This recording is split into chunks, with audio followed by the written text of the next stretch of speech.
टोंक सवाई माधोपुर सांसद श्रीमान सुखबीर सिंह जोनापुरिया, वही निराला अंदाज, वही युवा जोश, 60 की उम्र में भी। आइए पूछते हैं इनका क्या राज है। इन्हीं की जुबानी श्रीमान सुखबीर सिंह जोनापुरिया। देखिए, मेरा नेचुरली ये मानना है कि जिस हिसाब से आपके लंग्स और किडनी अगर दोनों चीज क्लियर हैं, दोनों चीज काम करते हैं, और उसमें शंख का बजाना बहुत बड़ी बात है। मैं 2 मिनट तक शंख बजा लेता हूं।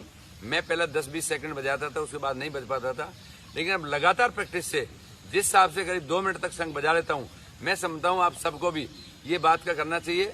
मैंने पहले भी जिस दिन कोरोना शुरू हुआ था 22 तारीख को मैंने अपना एक वीडियो डाला था और उसमें भी कहा था कि अपनी इम्यूनिटी को बढ़ाइए। इम्यूनिटी दवाई खाने से नहीं आती, आपको नेचुरलिटी से इम्यूनिटी मिलेगी।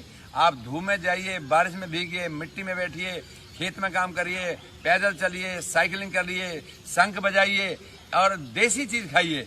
इन सब चीजों से इम्यूनिटी बढ़ती है। इम्यूनिटी की दवाई खाने की जरूरत नहीं है। मैं समझता हूँ आप सबको भी अगर इतना भी डर लगता हो, मेरे टोंक सवाई माधोपुर आ जाइए, मैं आपको किसी गांव में ठहरा के दिखाता हूं। अगर आपको दूर दूर तक भी कहीं बीमारी आ जाए, माननीय प्रधानमंत्री ने इस बात का धन्यवाद किया है कि जिस हिसाब से लोग गांव में रहते हैं, गांव के लोगों की इम्यूनिटी जिस हिसाब से उन्होंने देखी और कहीं भी दूर दूर तक भी कोरोना नहीं आया, तो माननीय प्रधानमंत्री जी भी इस बात का धन्यवाद किया है। और मैंने पहले दिन इस बात को कह दिया था कि राजस्थान प्रदेश के लोगों के अंदर में कोरोना कहीं दूर दूर तक भी नजदीक नहीं आएगा। आज वही बात सिद्ध हुई है। तो मैं आज सबसे फिर कहना चाहता हूं कि आप इम्यूनिटी की दवा खाने की बजाय आप खाते रहिए, मैं मना नहीं करता, लेकिन अगर जिस हिसाब से आप बाहर निकलोगे, बाहर धूप में जाओगे, बारिश में जाओगे, तो आपकी इम्यूनिटी उतनी ही मजबूत होगी और कोरोना आपको दूर दूर तक भी कहीं नहीं छुएगा। मेरा आप सबसे निवेदन है, मैं दोबारा फिर आप सबको हाथ जोड़कर निवेदन करना चाहता हूँ कि आप सब इस बात पर आइए। मैंने पहले एक दिन अग्नि के बीच में बैठ के एक वो आपके सामने अपने वो दिखाया था कि आप ऐसे भी करिए।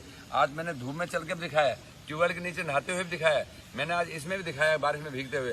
तो मैं सब चीजें नेचुरल लीजिए और इसका मजा ही कुछ और है। इसलिए मैं आप सबसे निवेदन करना चाहता हूँ कि आप सब आओ और हम सब मिलकर इस हिसाब से जो भगवान की दी हुई चीजें हैं उनके सब खेलें और उनके सबका स्वाद लें।